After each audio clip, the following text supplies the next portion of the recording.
Hello everyone, welcome to my channel. I am Neha Narang. तो आइए आज की क्लास स्टार्ट करते हैं। आज की क्लास उन बच्चों के लिए है जो नेट म्यूज़िक के एग्ज़ाम की तैयारी कर रहे हैं।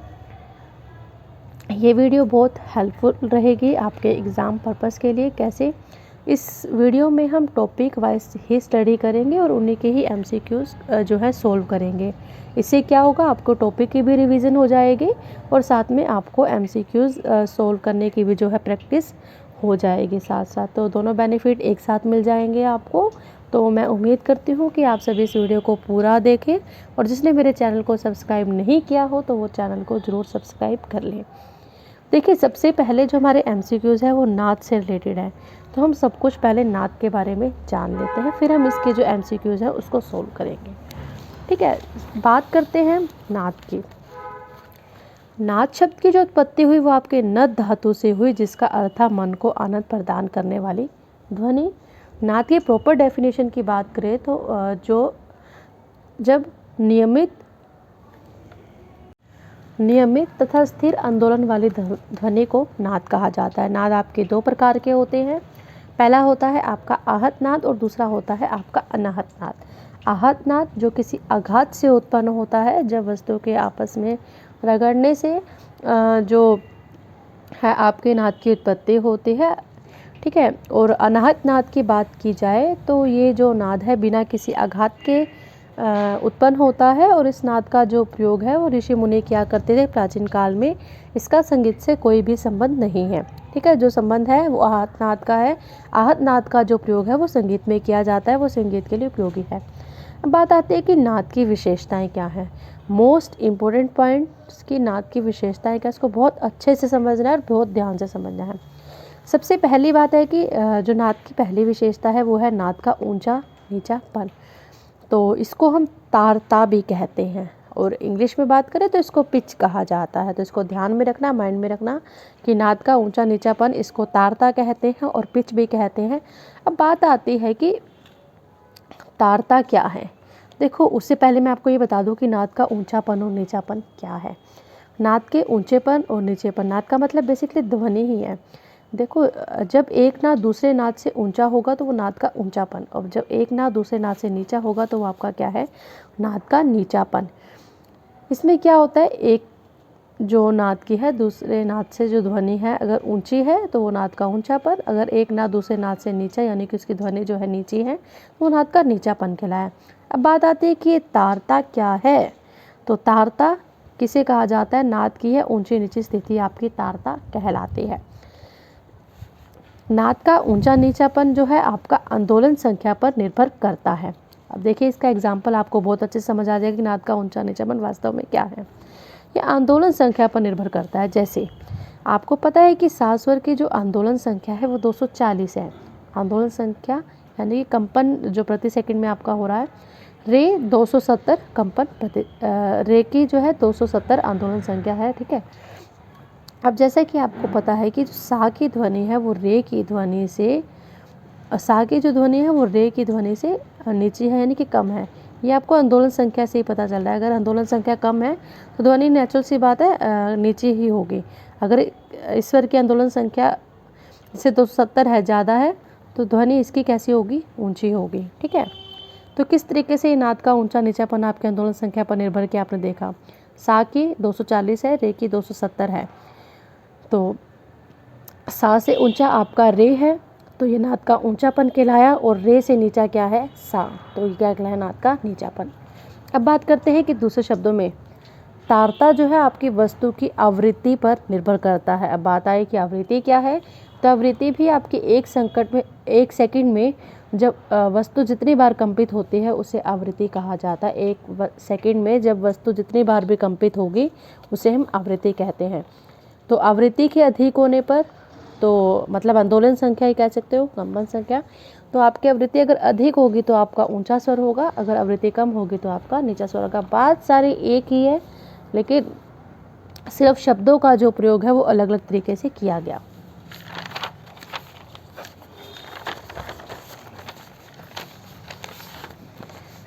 तारता को सोनोमीटर की सहायता से मापा जा सकता है। तो देखो, तारता को मापा भी जा सकता है किसकी सहायता से, सोनोमीटर की सहायता से। अब इम्पोर्टेंट बात है इसमें कुछ ध्यान रखने की, जैसे जैसे ध्वनि उत्पन्न करने वाले तार की लंबाई को हम कम करते जाएंगे, मान लो हमने तार की लंबाई को कम कर दिया, तब क्या होगा, नाद ऊंचा होता जाएगा। और जैसे जैसे हम लंबाई को बढ़ाते जाएंगे तो नाद है जो वो नीचा होता जाएगा, लेकिन कंपन संख्या जो है वो आपकी नियमित ही रहेगी। अब बात आती है आपकी सेकंड विशेषता की, नाद का छोटा और बड़ापन। इसका दूसरा नाम क्या है, तीव्रता भी कह सकते हैं इसको, और इंग्लिश में बात करते हो लाउडनेस, मैग्नीट्यूड, इंटेंसिटी, इतने सारे इसके नाम हैं। देखो नाद का छोटापन और बड़ापन क्या होता है, इसका ध्वनि अगर मान लो धीरे से प्रकट की जा रही है, मान लो एक ही चीज़ को हम देखो आराम से भी बोल सकते हैं, धीरे से भी बोल सकते हैं, और एक ही चीज़ को हम ज़ोर से भी बोल सकते हैं ताकि जो हमारी आवाज़ है दूर तक जाए।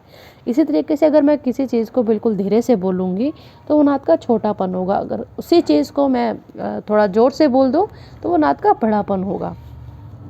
तीव्रता का अर्थ होता है जोर से, तो पहले मैंने आपको तारता का अर्थ बताया था, अब मैं आपको बता रही हूँ तीव्रता का। इसका अर्थ है जोर से। आघात जितनी जोर से होगा ध्वनि का विस्तार भी उतना ही अधिक दूर तक होगा। हम एक ही स्वर को जोर से भी गा बजा सकते हैं और धीरे से भी, यही नाद का छोटा बड़ापन है। ये आपको समझ में आ गया। जब ध्वनि धीरे से उत्पन्न होगी तो वो नाद का छोटापन, जब ध्वनि जोर से उत्पन्न होगी तो बड़ापन। तीव्रता वस्तु के कंप विस्तार पर निर्भर करती है। जो आपकी तारता थी वो आवृत्ति पर यानी कि आंदोलन संख्या, कंपन संख्या पर निर्भर करती थी, आंदोलन संख्या पर निर्भर करती थी। और तीव्रता की बात की जाए तो वस्तु के कंपन विस्तार पर निर्भर करती है। विस्तार जितना बड़ा होगा तीव्रता भी उतने ही हिसाब से बढ़ेगी। कंप विस्तार से तीव्रता घटती है या बढ़ती है, तारता नहीं। थर्ड पॉइंट देखते हैं, नाद की जाति या फिर नाद का गुण। इसकी बात करें तो इंग्लिश में इसको टिम्बर कहा जाता है।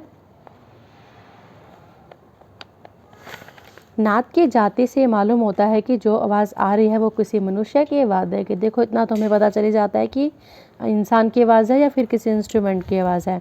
उदाहरणार्थ, एक नाद हारमोनियम, सारंगी, सितार या बेला से प्रकट हो रहा है और दूसरा नाद जो है किसी गायक के गले से। हम नाद को प्रकट होने की क्रिया को देखे बिना ही बता देंगे कि उनमें से कौन सा नाद वाद्य का है और कौन सा गले का है, मतलब कौन सी ध्वनि इंस्ट्रूमेंट की और कौन सी आपके जो गले से आ रही है वो है। तो इतना ये ध्वनि को पहचानना ही आपका नाद की जाति या फिर नाद का गुण कहलाता है। अब कुछ इम्पोर्टेंट मेन बात मैंने आपको बता दी है। सभी आवृत्तियों की ध्वनि को कान ग्रहण नहीं कर पाते हैं, बात बिल्कुल ठीक है।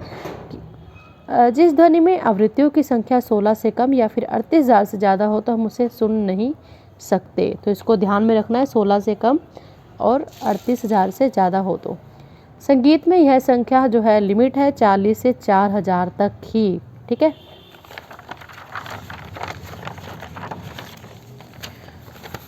नारद ने नाद के 5 प्रकार माने, नक्ष, वायुज, चर्म, लोहज, श्रीज।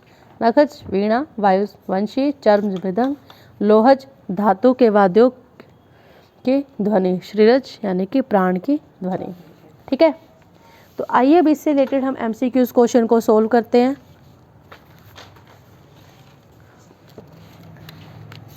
सबसे पहले क्वेश्चन देखते हैं, नाद के मुख्य रूप से नाद जो है आपका मुख्य रूप से कितने प्रकार का माना जाता है।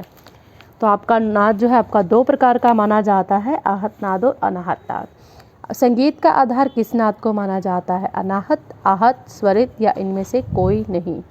तो जैसे कि आपको पता है कि अनाहत नाद का संगीत में कोई प्रयोग नहीं है, बात आती है आहत नाद का ही संगीत में प्रयोग किया जाता है। तो संगीत का आधार, आहत नाद किस प्रकार उत्पन्न होता है, अनाहत नाद से नहीं, अपने आप से ये भी नहीं, जल से ये भी नहीं, द्रव्यों के आघात से, यानी कि ये आपके द्रव्यों के आघात से ही उत्पन्न होता है।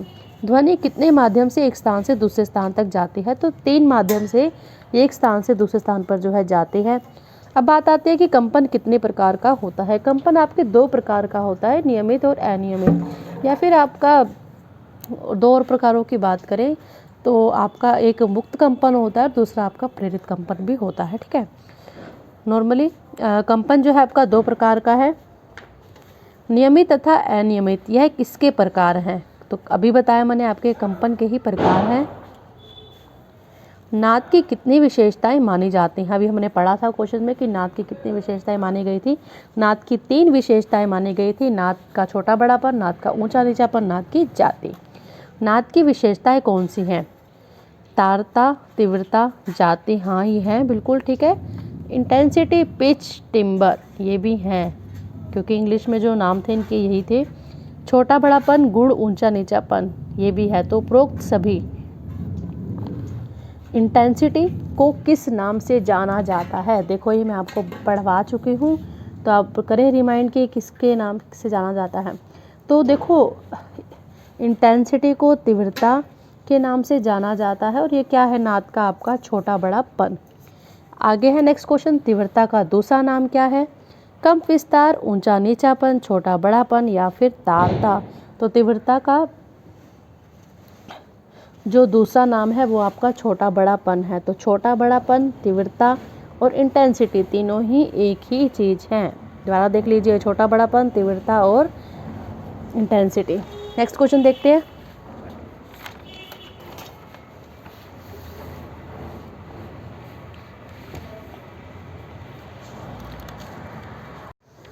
नेक्स्ट 11th क्वेश्चन हम देखते हैं। 11th क्वेश्चन में ये है कि तीव्रता जो है आपकी किस पर निर्भर करती है? द्रव्य पर करती है। मैंने बताया था आपको तीव्रता और तारता किस किस पर निर्भर करती है, तो रिमाइंड करना है आपको कि किस पर करती है।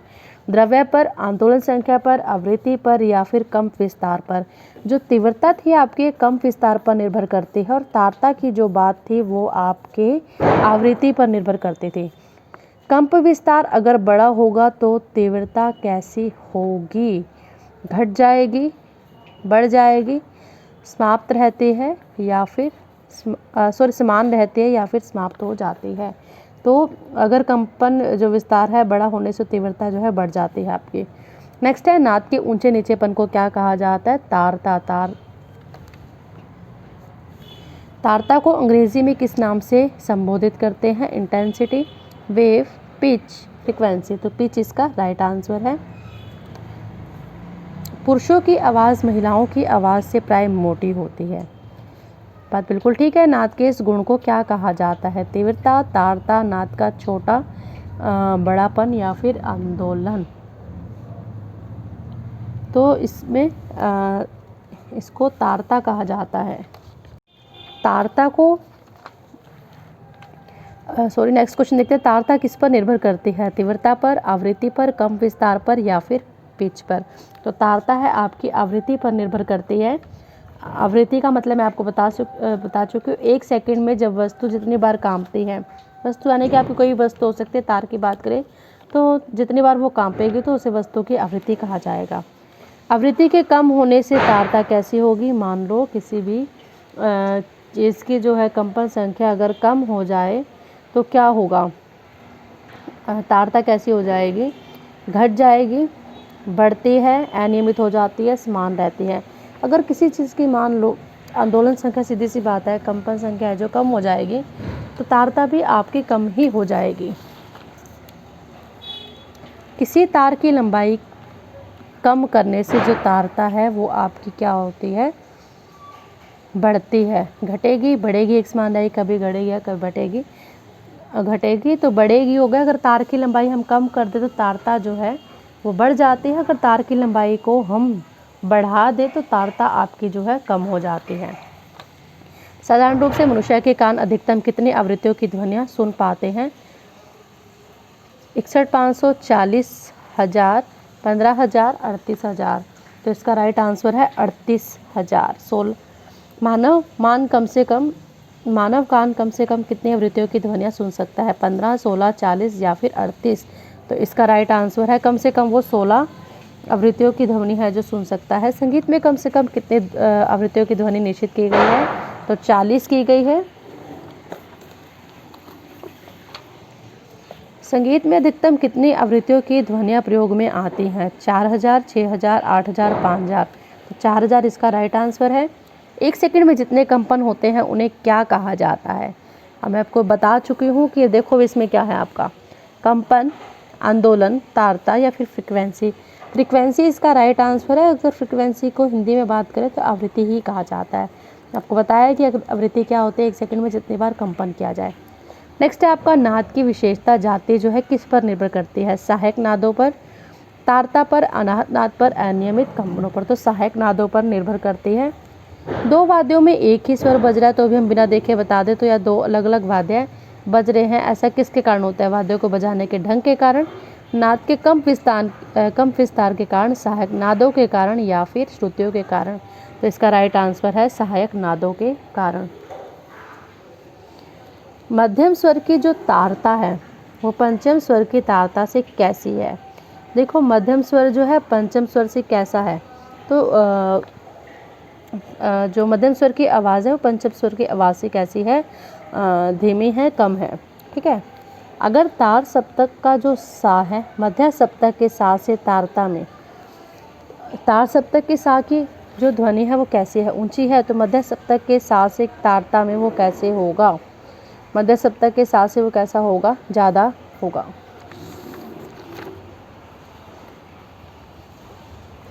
सितार पर ऋषभ की तीव्रता पंचम से कम, ज़्यादा, छोटी, उपरोक्त में से कोई भी नहीं, तो 28 का जो 4 डी ऑप्शन राइट है आपका। नाद के 5 प्रकार किस ग्रंथकार ने माने? मैंने आपको बताया है। नाद के जो 5 प्रकार हैं ये आपके नारद मुनि ने माने थे। और कौन कौन से माने थे मैं आपको अगेन रिपीट कर देती हूँ। नखज, वायुज, चर्मज, लोहज, श्रीज। संगीताचार्य चतुर ने उच्च तथा रुक्ष ध्वनि को क्या कहा है? ये अब आपके ये क्वेश्चंस जो हैं आपके अब लगभग ध्वनि के ही हैं, श्रुति के ही हैं, तो मैं आपको इसके बारे में पहले पढ़ा देती हूँ, फिर आपको मैं इसके जो MCQs हैं वो सोल्व करवाऊँगी। ठीक है, 29 तक हम सोल्व कर चुके हैं, आगे 30 के हम पहले टॉपिक डिस्कस करते हैं, उसके बाद हम क्वेश्चन को सोल्व करेंगे। देखिए श्रुति, श्रुति में श्रुति को अगर पाश्चात्य संगीत की बात करें तो श्रुति को माइक्रोटोन कहा जाता है। ठीक है, श्रुति जो है आपका श्रु धातु से निकला है। वह ध्वनि जो कान को साफ साफ सुनाई दे और स्पष्ट रूप से पहचानी जा सके वो आपकी श्रुति है। और श्रुतियों की संख्या की बात करें तो ये 22 है। भरत, दतिल, नारद इन तीनों ने जो श्रुतियों की संख्या मानी है वो 22 ही मानी, और इनके जो नाम है वो इन्होंने अलग अलग माने। तो ठीक है, अब ये तो है नहीं कि 22 के 22 नाम हम याद कर पाएँ, तो मोस्टली अगर बात करें तो 5 श्रुतियों के नाम जो हमें पता होने चाहिए, और एटलीस्ट पहली श्रुतियों के नाम तो हमें पता ही हो कि किसने कौन सा माना। तो भरत ने जो माना था पहली श्रुति का नाम तीव्रा माना था, दतिल ने माना था नांदी माना था, और नारद ने जो माना था सिद्धा माना था।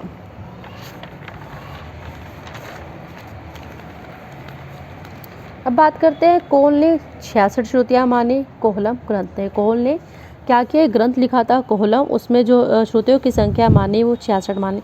अभी 66 श्रुतियाँ पता है कैसी हुई थी? तीनों सप्तक को मिला करके, मंद्र, मध्य और तार। मंद्र सप्तक की 22 मिला ली, और मध्य सप्तक की 22 मिला ली, और तार सप्तक की 22 मिला ली। अब बात आई आपकी श्रुतियों की जाति की। संगीताचार्य चतुर ने श्रुतियों को उसकी प्रकृति के अनुसार तो 4 भागों में बांटा। ठीक है, प्रकृति के अनुसार तो इसको कितने भागों में बांटा गया था? आपके 4 भागों में जो है बांटा गया था। अब ये 4 भाग कौन कौन से थे इसको ध्यान से देखिए। उच्च तथा रुक्ष ध्वनि को वातस, गंभीर तथा घनशील ध्वनि को पित्स, मधुर तथा सुकुमार ध्वनि को कफ्स। चौथे भाग में इन तीनों के साधारणीकरण को सन्निपात कहा। आप इसको राइट भी कर सकते हैं, मोस्ट इम्पोर्टेंट है ये। आगे है आपके लिए श्रुतियों की 5 जातियाँ। देखो श्रुतियों की जो है 5 जातियों में विभाजित किया गया था, रस और भाव के अनुसार। ठीक है, पहले हम इसकी जाति देख लेते हैं। दीप्ता, आहिता, करुणा, मृदु, मध्या। रस की बात करें तो इन जातियों में कौन कौन सा रस है? दीप्ता में वीर, अद्भुत, आहिता में श्रृंगार, हास्य है, करुणा में करुण, रौद्र, विभत्स, मृदु में हास्य नहीं आएगा, सॉरी, हास्य, वात्सल्य। ठीक है, और मध्या में शांत। ये आपके 5 श्रुतियों की जाति थी और उनके ये रस थे। ठीक है, अब हम जो है क्वेश्चन सोल्व करते हैं। 30 तक हम कर चुके थे। 31 में देखते हैं पितस ध्वनि है जो कौन सी मानी जाती है? तो इसका राइट आंसर है आपका गंभीर तथा घनशील। सेकंड ऑप्शन राइट है। महर्षि भरत ने कितनी श्रुतियों का वर्णन किया? 22 श्रुतियों का ही वर्णन किया।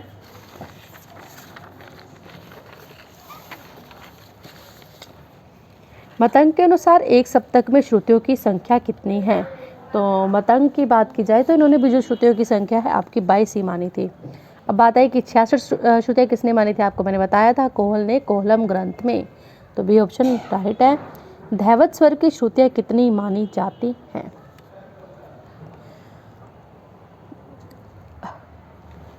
एक बार आप यहाँ देखिए, देखो आपके कुल 22 स्वर थे। तो आपका एक दोहा था जो प्राचीन काल से चला आ रहा है, चतुश्चतुर षड षड्ज मध्यम पंचमा द्वय द्वय निषाद गंधारो त्रिस्त्रिशब धैवतो। जो आपके 22 श्रुतियों पर आपके ये 7 स्वर जो हैं स्थापित किए गए थे।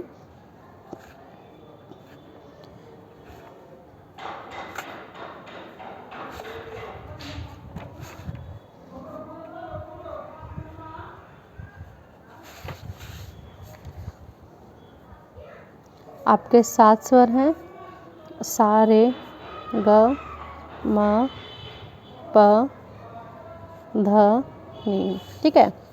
जो सा की श्रुति मानी गई वो 4 मानी गई, रे की मानी गई 3 मानी गई, ग की मानी गई 2, म की 4, प की 4, ध की 3 और नी की 2। उस दोहे के अनुसार मानी गई थी, चतुश्चतुर षड दोहे के अनुसार। ठीक है। इन 22 श्रुतियों पर इन 7 स्वरों को जो है आपके स्थापित किया गया। सा को आपकी चौथी श्रुति पर रखा गया। रे की 3 थी तो 4 और 3 कितनी होगी आपकी 7। रे आपकी 7वीं श्रुति पर आ गया। इस तरीके से ग आपकी 9वीं श्रुति पर आ गया। म जो है आपकी 13वीं श्रुति पर, प आपकी 17वीं श्रुति पर और धा की बात की जाए तो आपकी 20वीं श्रुति पर और नी आपकी 22वीं श्रुति पर। ठीक है। अगर आपको ये याद नहीं होता तो आप सिंपली इजी से लर्न कर सकते हैं 4 3 2 4 4 3 2। अभी क्वेश्चन आया था, देखो ध स्वर की श्रुतियाँ कितनी मानी जाती हैं? वैसे तो लर्न करना डिफ़िकल्ट है, तो आप इसको सीधा माइंड में रखो 4 3 2 4 4 3 2। तो देखो धा की आपकी कितनी श्रुतियाँ मानी गई? 3। तो आप इजी से सॉल्व कर सकते हैं इस क्वेश्चन को। दो श्रुतियों का निम्न में से कौन सा स्वर है? भी ऐसे बताना है कि ऐसे स्वर जिसमें आपकी 2 श्रुतियाँ हैं, रे में, मध्यम में, गंधार में या फिर धैवत में। तो अब देखते हैं कि जो रे की हैं वो कितनी मानी गई हैं? 3 मानी गई हैं ऋषभ की। मध्यम की बात की जाए तो 4 मानी गई हैं। ठीक है। गंधार की बात की जाए तो कितनी मानी गई, यानी कि ग की आपकी कितनी मानी गई हैं? 2। तो राइट आंसर कौन सा होगा आपका? गंधार। ठीक है। अब आपका क्वेश्चन आ गया ग्राम से। देखो षडज ग्राम में जो प था आपका किस श्रुति पर आता था? ये षडज ग्राम ही है। षडज ग्राम में भी ऐसे ही स्वरों को जो है स्थापित किया गया था। इन्हीं 22 श्रुतियों पर 7 स्वरों को ऐसे का ऐसे ही स्थापित किया गया था। तो अगर जो प है वो आपका कौन सी श्रुति पर आया? 17वीं श्रुति पर। षडज ग्राम में पंचम की श्रुति पर आता था? 17वीं श्रुति पर। तो आपका डी ऑप्शन राइट होगा। नेक्स्ट है कि मध्यम ग्राम में पंचम किस श्रुति पर स्थापित रहता है?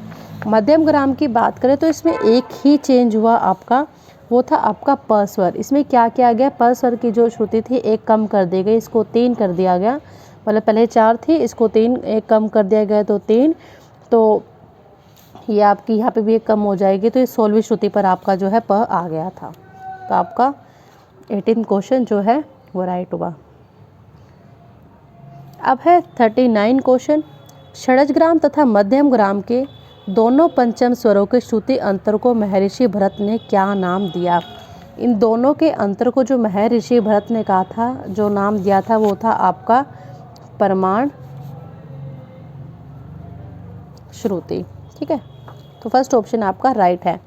नेक्स्ट है प्रमाण श्रुति को महर्षि भरत ने किस विधि द्वारा दर्शाया था? अब आपके जो सारे के सारे क्वेश्चन है ये सारणा पद्धति से स्टार्ट हैं। मैं आपको पहले सारणा पद्धति का जो टॉपिक है थोड़ा सा बता देती हूँ कि किस विद्वान ने क्या किया था उसमें, तो आप उसकी पहले डिटेल स्टडी कर ले। फिर उसके बाद जो है हम इसके बहुत सारे एमसीक्यूज हैं जो हम सोल्व करेंगे। सबसे पहले हम पढ़ते हैं सारणा पद्धति में क्या है। सारणा जो है तंत्री वाद्यों में ही हो सकते हैं, मतलब जैसे वाद्य जिनमें तारे होती हैं। और सारणा का अर्थ की बात की जाए तो तंत्रियों को यथास्थान मिलाने से है। भरत की सारणा पद्धति, सबसे पहले हम भरत की सारणा पद्धति देखेंगे। इसमें क्या था कि इन्होंने 2 वीणाएं ली थी जिनका प्रमाण यानी कि जो नाप था और तारता थी एक सी थी। दोनों वीणाओं में तार हो, ऐसा उन्होंने जो वीणाएं ली थी दोनों वीणाओं में ही इनके तार थे। इन दोनों तारों को षड्ज ग्राम के स्वरों में मिला लिया गया। इन दोनों वीणाओं के कोई नाम नहीं थे, जैसे कि शारंगदेव ने जब वीणा ली थी तो उनके दो वीणा थे तो उनके नाम रख दिए थे, इन्होंने ऐसा कोई नाम नहीं रखा था। जो सारना है ये 4 तरीके से की गई। प्रथम सारना में क्या हुआ, सभी स्वर एक एक श्रुति जो है नीचे उतर गए, ठीक है। द्वितीय सारना में भी यही हुआ कि फिर एक श्रुति स्वर को है उतारा गया। तृतीय सारना में भी, चौथी सारना में, हर सारना में ये हो के जो श्रुतियों को है एक एक नीचे उतारते गए, ठीक है। अब प्रथम सारना में क्या हुआ कि जो सभी स्वर थे एक एक श्रुति नीचे उतर गए। अब द्वितीय सारना में क्या हुआ कि इसमें 2 स्वर और 4 श्रुतियों की प्राप्ति हुई। इसमें ना तो हमें कोई स्वर मिला ना कोई श्रुति, लेकिन द्वितीय सारना में आपको 2 स्वर और 4 श्रुतियों की प्राप्ति हो रही है। तृतीय सारना में भी आपको 2 स्वर ही प्राप्त हो रहे हैं लेकिन 6 श्रुतियों की प्राप्ति हो रही है।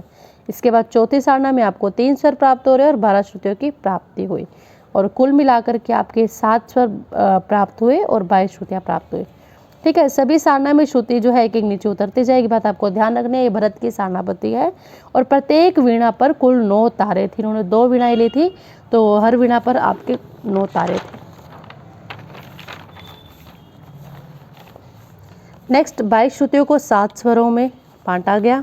ये आपको मैं बता चुकी हूँ, अभी बताया था मैंने, सारे गामा पाधा नहीं, 4 3 2 4 4 3 2 4 7 9 13 17 20 22। प्राचीन समय में 2 विकृत स्वर भी माने गए थे भरत के द्वारा ध्यान रखना। इन्होंने कुल 9 स्वर माने थे, 7 शुद्ध और 2 विकृत। तो 7 शुद्ध थे जो आपके बता चुके सारे गामा पाधा नहीं, और जो 2 विकृत स्वर थे वो ये थे काकली, निषाद और अंतर्गंधार। बात है कि इनको कहाँ पर स्थापित किया गया, तो ये तो एज इट इज़ रहा दूसरी श्रुति और 11वीं श्रुति। दूसरी श्रुति की बात की जाए तो दूसरी श्रुति पर इन्होंने किसको रखा,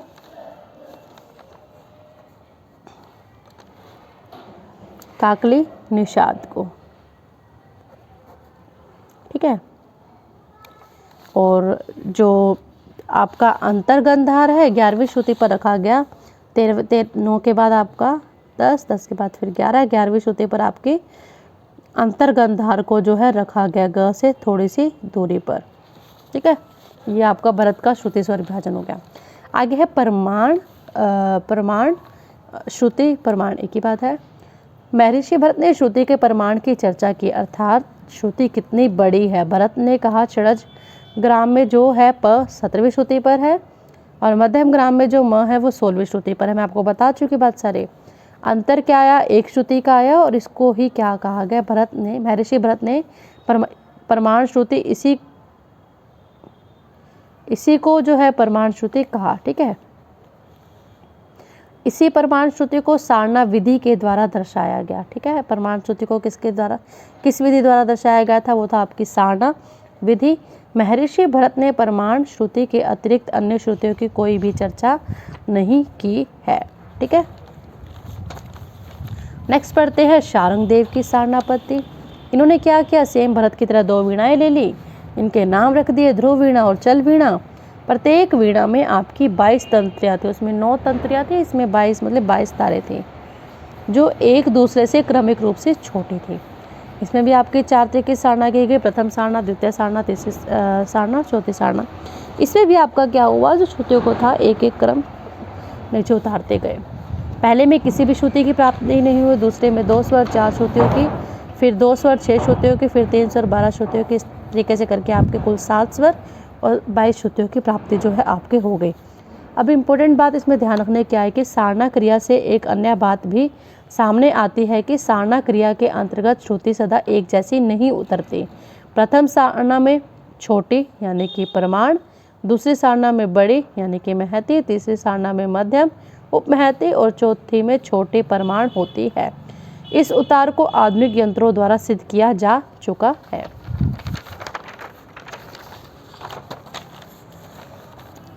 आचार्य बृहस्पति की जो सारना पद्धति है वो देखिए।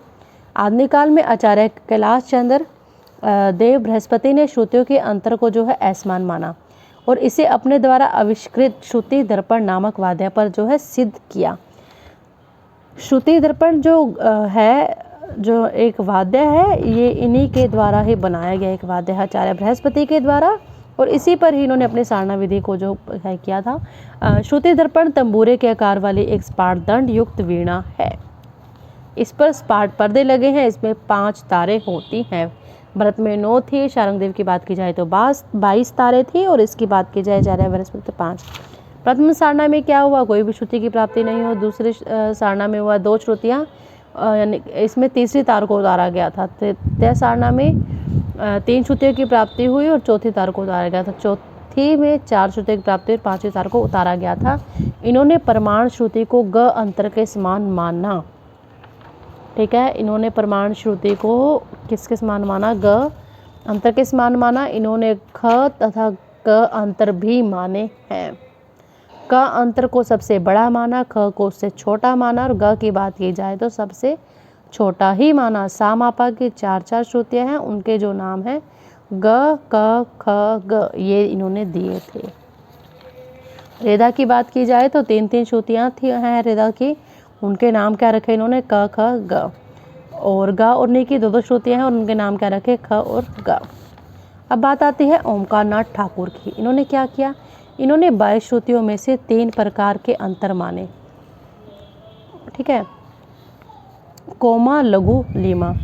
जो लीमा है आपका सबसे बड़ा श्रुति अंतर है, इसका जो रेशो है 246 बाय 243 है। लघु की बात की जाए मध्यम होता है, ये श्रुति अंतर मध्यम श्रुति अंतर है 25/24। कोमा की बात की जाए तो छोटा श्रुति अंतर होता है 81/80। याद कर सकते हैं, पहले राइट करना चाहे तो अब इसको राइट भी कर सकते हैं। बात आई कि भातखंडे ने जो श्रुति अंतर है वो आपके समान माने। हर स्वर का पहली श्रुति पर स्वर को स्थापित जो है किया गया, पहली श्रुति पर ही स्वर को स्थापित किया गया था भातखंडे द्वारा, और अन्य संविधानों ने श्रुति के अंतर है वो असमान माने थे। अब बात आती है 7 रेगाम पादा नहीं आपके लिखे हुए 4-3-2 4-4-3-2 इस तरीके से श्रुतियाँ मानी गई।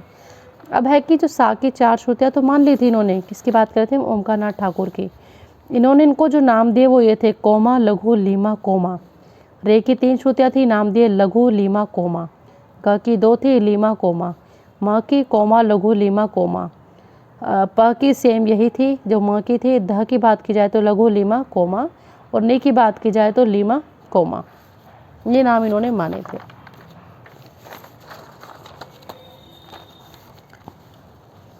अब है कि पूर्ण स्वर आपका क्या होता है, चतुश्रुतिक स्वरों को पूर्ण स्वर जो है कहा जाता है। पाश्चात्य संगीत में इन्हें मेजर टोन कहा जाता है। लघु स्वर की त्रिश्रुतिक स्वर को लघु स्वर कहा जाता है, और पाश्चात्य संगीत की बात की जाए तो इसे माइनर टोन कहा जाता है। अब बात आती है कि अर्थ स्वर द्विश्रुतिक स्वर होते हैं, ये अर्थ स्वर होते हैं जो पाश्चात्य संगीत में इन्हें सेमीटोन कहलाते हैं ये। ठीक है, अब इससे रिलेटेड जो है हम MCQs को जो है सोल्व करते हैं। हम 40 क्वेश्चंस पे थे, 39 क्वेश्चन जो है हम सोल्व कर चुके थे। प्रमाण श्रुति को महर्षि भरत ने किस विधि द्वारा दर्शाया था, तो प्रमाण श्रुति को जो है आपके सारना विधि के द्वारा दर्शाया गया था। भरत की सारना पद्धति में तारों को कितनी बार उतारा जाता है, तो 4 बार उतारा गया था तारों को। द्वितीय सारना में कितने श्रुतियों की सिद्धि हुई, मतलब कितने श्रुतियों की जो है आपकी प्राप्ति हुई, 4, 12 या फिर 6। तो इसका जो आपका राइट आंसर वो है आपका 4। तृतीय सारना द्वारा हमें कितनी श्रुतियाँ मिली, तो हमें मिली थी 6। महर्षि भरत ने चौथी सारना से कितनी श्रुतियाँ प्राप्त बताई हैं आपकी, 12, 4, 6 या फिर 22। तो 12 इसका राइट आंसर है। भरत ने सारना पद्धति में कितनी वीणाओं का प्रयोग किया था, 2 वीणाओं का इन्होंने जो है प्रयोग किया था। भरत की प्रत्येक वीणा पर कितने तारे थे, तो 9 तारे थे, जो कि मैं ऑलरेडी बता चुकी हूँ। आचार्य केसीडी बृहस्पति ने प्रमाण श्रुति का जो उदाहरण है किस यंत्र द्वारा दिया था, इन्होंने खुद का ही एक वाद्य यंत्र बनाया था जिसका नाम था श्रुति दर्पण। इन्होंने खुद ही आविष्कार किया था इसका, उस पर अपनी सारना श्रुति दर्पण नामक जो यंत्र का आविष्कार है किसने किया, आचार्य बृहस्पति ने किया। राइट आंसर है फर्स्ट ही। निम्न में से किस सारना पद्धति में वीणा पर 22 तंत्रियाँ थी, 22 तारे थे, तो शारंगदेव इसका राइट आंसर है। उन्हें पढ़ा था कि उन्होंने 22 तारे 2 वीणाएं ली थी, जिसका नाम एक वीणा का नाम था चल वीणा और दूसरी वीणा का नाम था ध्रुव वीणा, और उसमें 22 तारे जो है वो लगाए थे। श्रुति दर्पण में कितनी तंत्रियाँ बांधी जाती हैं, 5 बांधी जाती हैं। आचार्य बृहस्पति ने श्रुति अंतराल कितने माने, 2, 22, 6 या फिर 3। तो इन्होंने 3 जो अंतराल है वो माने थे आपके।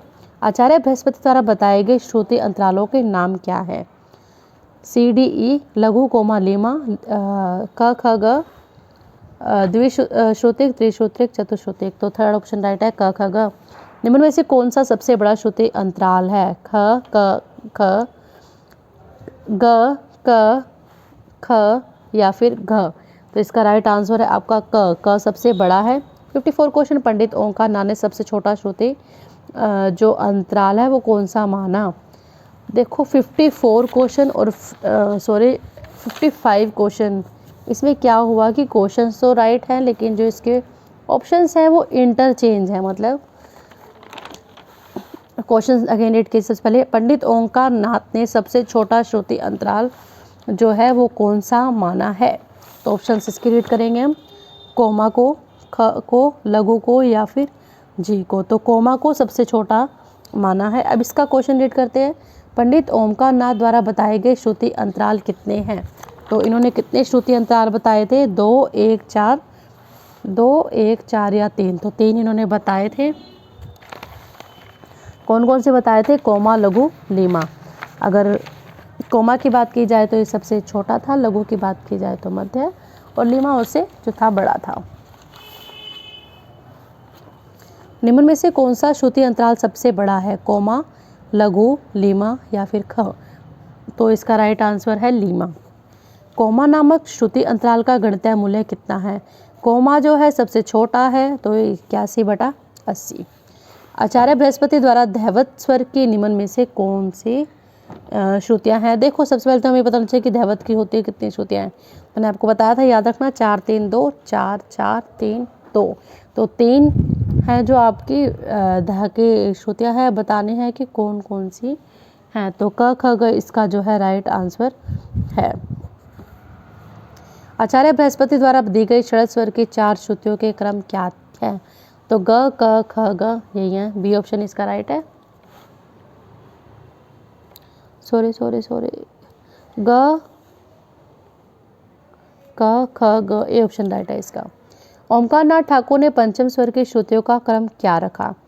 कोमा, लघु, लीमा, लघु, लीमा, कोमा, लघु, लीमा, कोमा, लघु, लीमा, कोमा, लघु, लीमा, कोमा, लघु। तो इसका राइट आंसर जो है आपका थर्ड है। प्रोफेसर फिरोज फराम जी ने कोमा श्रुतियांतर का गणितीय मूल्य कितना माना? कोमा का यही माना 81/80। 62 क्वेश्चन, किस ग्रंथकार ने स्वर को उकार तथा श्रुति को पक्षी का विशेषण कहा है? तो दामोदर पंडित इसका राइट आंसर है। महर्षि भरत ने पहली श्रुति को क्या नाम दिया? प्रथमा, तीव्रा, प्रीति या फिर संदीपनी। मैं आपको बता चुकी हूँ इनके पहले के नाम, मैंने आपको 3 बताए थे। तो भरत की बात की जाए तो इन्होंने सबसे पहले अपनी श्रुति को जो नाम दिया था वो तीव्रा दिया था। दतिल ने पहली श्रुति को किस नाम से पुकारा? तो इसका नाम था नांदी।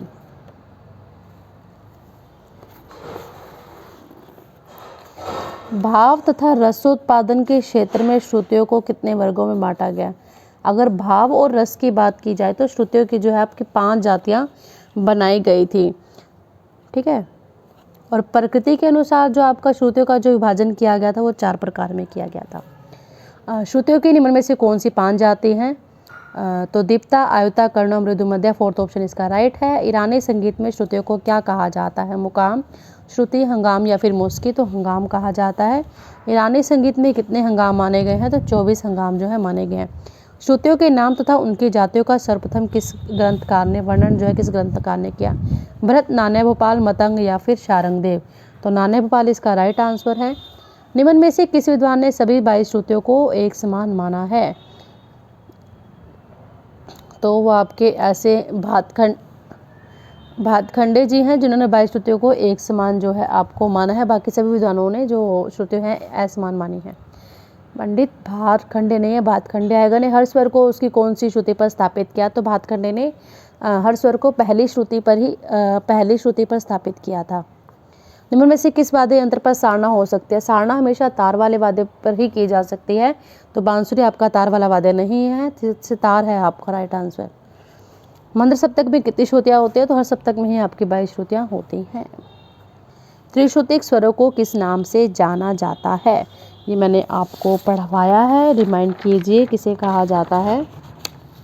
अगर आपको ऐसी कोई भी चीज़ जो इम्पोर्टेंट लगती है वो आप उसको राइट कीजिए, फिर उसको बार बार लर्न कीजिए और उसकी रिवीजन कीजिए। तो त्रिश्रुतिक स्वर को जो है लघु स्वर, द्विश्रुतिक स्वर को किस अन्य नाम से जाना जाता है? तो अर्ध स्वर के नाम से जाना जाता है। नेक्स्ट है आपका चतुश्रुतिक स्वरों का दूसरा नाम क्या है? काकली स्वर, कोमल स्वर, स्वर या फिर पूर्ण स्वर। तो इसका जो आपका राइट आंसर है वो है आपका पूर्ण स्वर। दक्षिणी संगीत में कितनी श्रुतियाँ प्रचलित हैं? 22 ही प्रचलित हैं।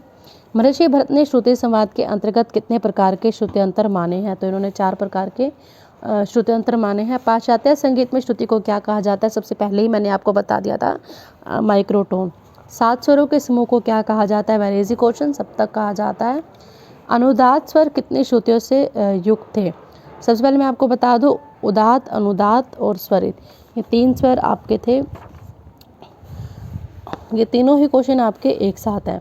तो मैं आपको बता दूं, जो उदात में आपके स्वर थे वो थे आपके ग और नी। अनुदात में आपके रे और ध। और स्वरित की बात की जाए तो आपके सा, मा, पा। तो रेधा में गाने की बात की जाए तो आपकी दो श्रुतियाँ हैं। रेधा की आपकी 3-3, सामापा की 4-4। तो अनुदात में आपके 2 स्वर थे रेधा, तो इनकी श्रुतियाँ कितनी श्रुतियों से युक्त होंगे? 3। अगर स्वरित की बात की जाए तो इस समय सामापा स्वर थे, तो ये कितनी श्रुतियों के स्वर थे? तो 4। उदात स्वर में कितनी श्रुतियाँ थी? तो 2। क्वेश्चन को अगर आप समझ के करेंगे तो आपको इजी रहेगा सोल्व करने के लिए। क्वेश्चंस को कभी रटा नहीं जाता है, समझा जाता है। प्राचीन काल में स्वरित को किस नाम से जाना जाता था? स्वर का, स्वार, स्वरित या फिर स्वरे। इसका राइट आंसर है स्वार। महर्षि भरत ने 13वीं श्रुति पर किस स्वर को स्थापित किया? तो 13वीं श्रुति पर आपके मध्यम को ही स्थापित किया गया था। 22वीं श्रुति पर महर्षि भरत ने किस स्वर को स्थापित किया था? उस दोहे को याद रखिए, जो है आपका 4-3-2, 4-4-3-2, फिर या 4-7-9, 13, 17, 20, 22। तो 22वीं श्रुति पर आपके नी को स्थापित किया गया था। भरत के अनुसार 11वीं श्रुति पर कौन सा स्वर था? तो 11वीं श्रुति पर यानी कि 9वीं श्रुति पर जो है आपका गंधार होता है, उससे थोड़ी सी दूरी पर आपका अंतर गंधार था। जो इन्होंने 2 विकृत स्वर माने थे, अंतर गंधार और काकली निषाद। काकली निषाद आपका दूसरी श्रुति पर था। प्राचीन समय में काकली निषाद किस श्रुति पर स्थापित था?